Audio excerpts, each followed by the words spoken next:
Arthur sat on a couch that had become a graveyard for his potential.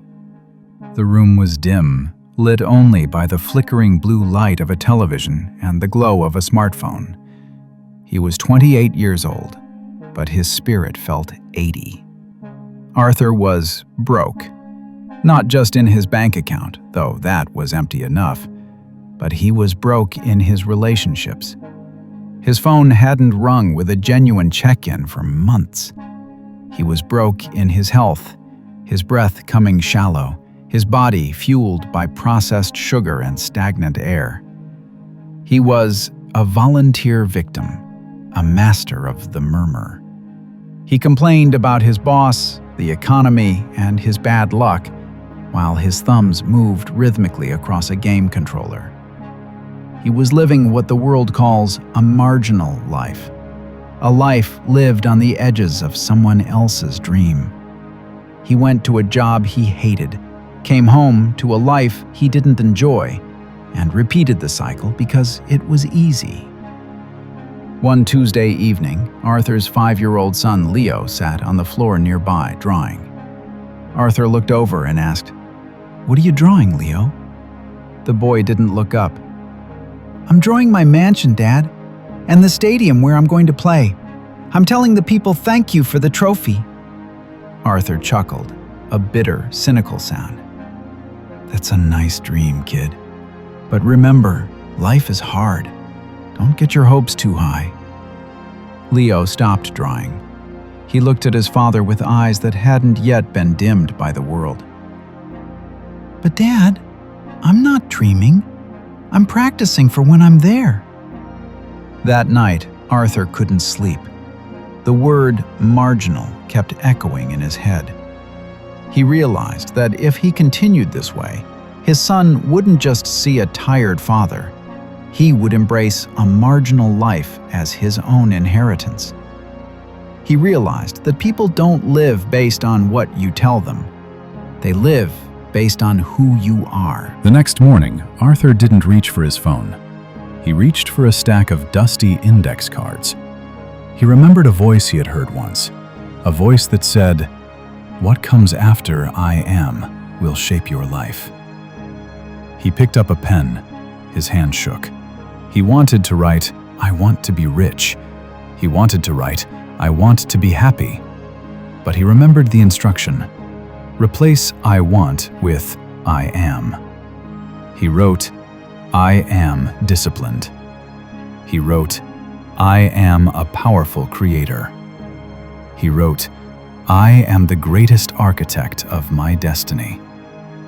As he wrote them, a voice in his head screamed, "You're a liar! You're broke! You're lazy!" He felt the pain of the lie, but he remembered, pain is not there to stop you. It is there to prepare you. He stood up and walked to the mirror. He looked at the man with the sunken eyes and the unkempt hair. He looked himself in the eye and said it out loud. "I am strong. I am equipped. I am confident." He said it again and again. He didn't feel it yet, but he knew that all he had to say was, "I am the greatest," long before the world believed him. Arthur decided that day to stop being a beast in his wardrobe and start being a beast in his work. He didn't quit his job, not yet. He decided to invest in his "I am" after he got off work. While others were partying, while his friends were broke in their priorities, Arthur sat at his kitchen table with an idea, an invention, a vision for a business that didn't just make money, but solved a problem. He wrote the idea down, and then he followed the hardest instruction of all. He shut up.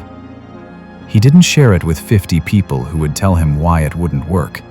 He kept the fire in the furnace. 6 months later, Arthur hit the wall. The initial excitement had evaporated. His business idea had been rejected by 3 local investors. His car broke down. His body was sore from the new gym routine he had forced himself into. He was tired. He was uncomfortable. This is the moment where most people back up. This is where they find an excuse. Arthur sat in his cold kitchen, reminded of the story of the actor who spent 10 years in a place without heat, and he felt the urge to give up.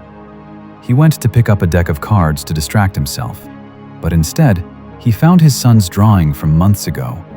On the back, Leo had written in messy crayon letters, "I am the champion." Arthur realized that the wall wasn't a solid object. It was a test of tenacity. He remembered the phrase, "Execution is worshipped." He stopped dreaming about the breakthrough and started getting to steppin'. He went back to the investors, not with a plea, but with a refined plan. He worked on his craft until 2 a.m., then woke up at 5 a.m. to tell himself who he was before the world could tell him who he wasn't. He learned the power of the word no. No to the late-night drinks. No to the gossip at the office. No to the self-pity that had been his best friend for a decade. He wasn't just going through the struggle, he was growing through it. Every rejection letter became character. Every sore muscle became confidence. He realized that the difficulty was an opportunity to develop a rhythm. By the time Arthur reached 29, the same age the actor in the story walked away from data processing, everything had changed. The change wasn't in his bank account first. It was in his level of consciousness. He no longer saw himself as a man trying to be successful. He saw himself as a successful man who was currently manifesting his reality. He began to outwork everyone, not because he had to, but because he believed he was a working creator. He found that when he raised the level of his life to meet him, the universe began to give him a hand. Opportunities appeared that he hadn't even searched for. One afternoon, he was invited to speak at a small seminar. He didn't talk about his product. He talked about the I am. He told the audience, "You don't get out of life what you want. You get out of life who you are. If you are marginal, your marriage will be marginal. If you are a beast, your results will be beastly. Stop complaining about the heat and start becoming the fire." As he spoke, he saw a man in the back row, a man who looked exactly like he used to. Broke, tired, murmuring. Arthur looked at him and said, "I was you. And the only difference between us is that I decided to bet on myself.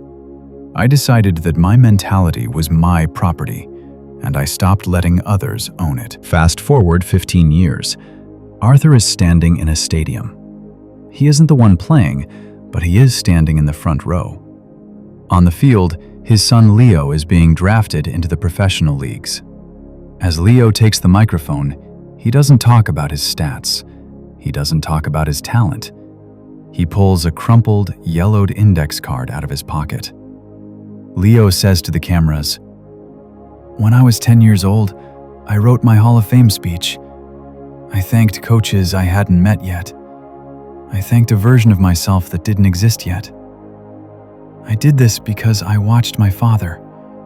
I watched him stop being a victim. I watched him rewrite his history. He taught me that if you want change in your life, you have to be the change." Back in the stands, Arthur closes his eyes and smiles. He is healthy. He is wealthy. He is surrounded by people who love him. But more importantly, he is grateful. He remembers that gratitude is the shortcut. He isn't proud because of the money.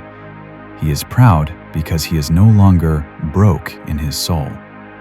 He has reached a place where he never feels like chilling because his purpose is too big for a couch.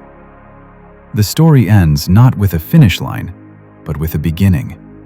Arthur turns to the person sitting next to him, a stranger who looks stressed and overwhelmed, and he hands them a blank index card and a pen. "Write it down," Arthur says. "Don't write what you want. Write who you are. And then, shut up and get to stepping." What about you? Are your priorities out of line? Are you partying while your dreams are dying?